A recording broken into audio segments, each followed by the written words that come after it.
Christmas Eve traditions of one of the most Catholic countries in Europe are actually pagan, and we've been cultivating these traditions every year for centuries. Let me explain. Hi, I'm Joanna. I'm a historian and blogger, and I run Postcard Poland, where I blog about Polish history, culture, traditions, and travel. So you might have heard that Poland is super Catholic, and well, you're kind of right. In an official report released in May 2024, 89% of the population identified themselves as Roman Catholic. But if you look below the surface, what being Catholic means to a majority, 66%, is actually just cultivating and following the traditions of their family. So what are these traditions? Why are they actually pagan? And why do we still practice them? The people of Poland were historically an agrarian society. Cultivating that land was the people's main occupation, and it was crucial for their survival. In the spring, during the months of March through June, new crops were planted and protected to ensure that they reached maturity. The summer season, from July to early September, was the most critical time for the plants. They were susceptible to diseases and weather, which was often unpredictable and could take out an entire year's worth of food in a matter of days. Too much rain, not enough. Too much sun, not enough of it. All of this had a profound impact on how the crops grew. If the crops made it through this most pivotal period, then they could be harvested in the autumn. A bountiful harvest in late September through early December meant that there was plenty of food for the winter. But the opposite could be disastrous for a community. And the winter?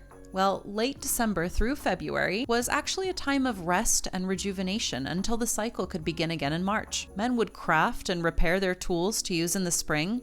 They would go to the forest and chop firewood. Women, on the other hand, would gather in the evenings, and they would spin, sew, weave, all the while singing, telling stories and legends, and sometimes just gossiping. This was the time of year when people would focus on the family and not on their fields. And this is where we get some of our most popular Christmas traditions. So what are some of these traditions, you might ask? Although winter was a time of rest, it was still a very uncertain time.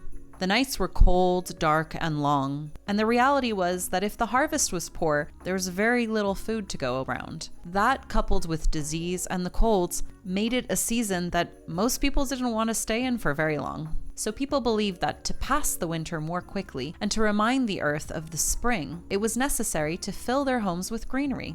There was actually a long-standing tradition of taking evergreen branches and bringing them into the home in Poland way before the German Christmas tree tradition. And no, this is not a Christmas tree hanging from the ceiling. The decorated tree branches suspended from the ceiling are known as a podłażniczka. Sometimes it's also known as a rajskie drzewo or a gaik. Although the custom is known to many Slavic cultures, today it's pretty obsolete in Poland. The podłażniczka was brought to the house by the podłażnik, who was the first guest to visit a home in the Christmas season. This custom was quite popular in the Podhale and Beskid regions in Poland, and some families from these areas still cultivate the tradition today. The podłażniczka was traditionally hung above the family dining table. It was decorated with apples, sweets, gingerbread, and nuts, and it was believed to bring good fortune and prosperity to the whole house. After Epiphany, instead of just throwing the podłażniczka out, it was often planted right outside the home to bring the dwellers good fortune in the year to come.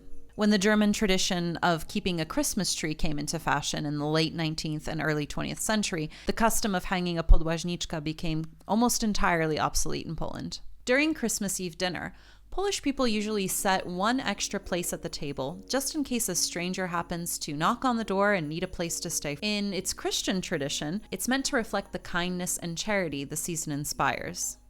But did you know that this is actually an old pagan custom? The original purpose of having an empty seat at the dinner table was actually for deceased relatives and ancestors to have a place to stay. In pagan belief, the living world and the spiritual world were very closely connected. During the turning of the seasons, one cycle ended and another began. And it was then that the pagans believed the passageway between this world and the next was most accessible. Pagan Poles believed that their relatives that had passed would come visit their family on Earth on Christmas. So it was customary to leave them a spot to sit at the table, and also it was customary to leave leftovers on the table and not clean up for the night. This was so that the spirit could come and help themselves to any food. It was forbidden to do any housework, splash water, or chop wood on Christmas Eve, because the belief was that doing any of these tasks might disturb or even injure a soul coming back to their earthly home.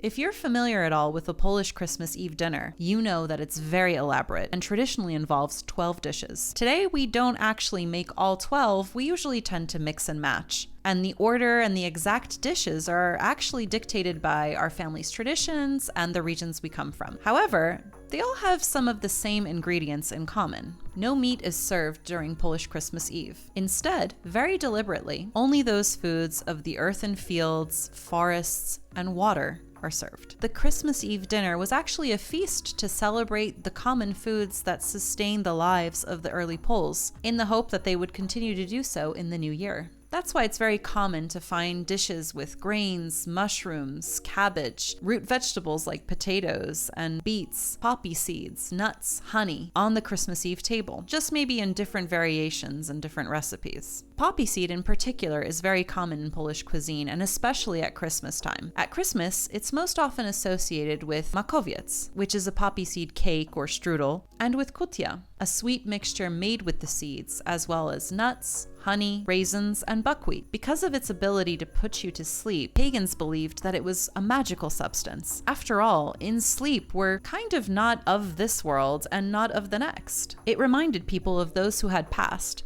and so it was customary to serve dishes with poppy seed at the Christmas Eve dinner. For a similar reason, mushrooms make an appearance on the Christmas Eve menu. Mushrooms were sometimes edible, and so they sustained life, and sometimes they were poisonous, and so they took life away. In some Polish households, there's a tradition of placing hay under the tablecloth, which serves as a reminder of the stable and the manger that Jesus was born in. But did you know that this is actually a pagan tradition which predates Christianity? Pagan Poles placed hay not only under the tablecloth, but also under the table and around it. This was their way of ensuring a good harvest in the new year. It also served as a reminder of the connection between life and death. For centuries, people would give birth on a bed of hay, and they would also pass away on a bed of hay. There's a Polish myth of talking animals on Christmas Eve. Apparently, on this one night, animals are given the gift of speech. Of course, it's considered bad luck to listen in on their conversations, so we'll just have to trust this one is true. Traditionally, after the Christmas Eve meal, family members would go and carol for their animals. This was their way of paying their respects and giving thanks to the animals that helped them work the land, in the hope that it would ensure a prosperous year ahead. So now that you know some of these traditions and their pagan origins, why do we still celebrate them?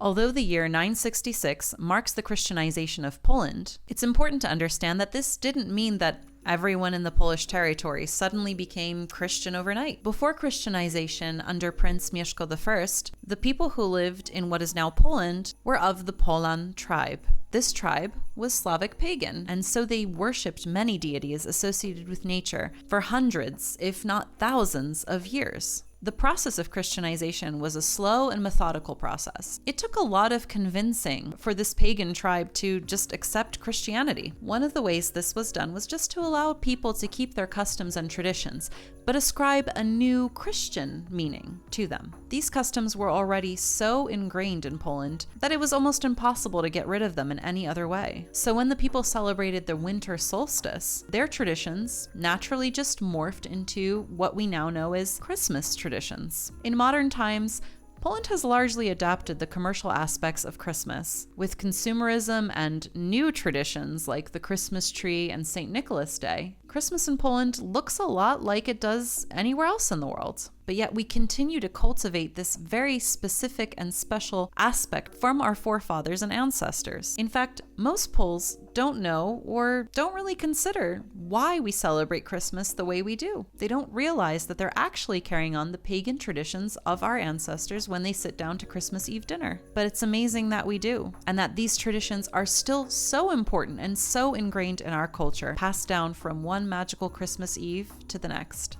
Thanks for watching, and if you made it this far, consider subscribing. There's another video on the Polish Santa Claus that I think you might also enjoy.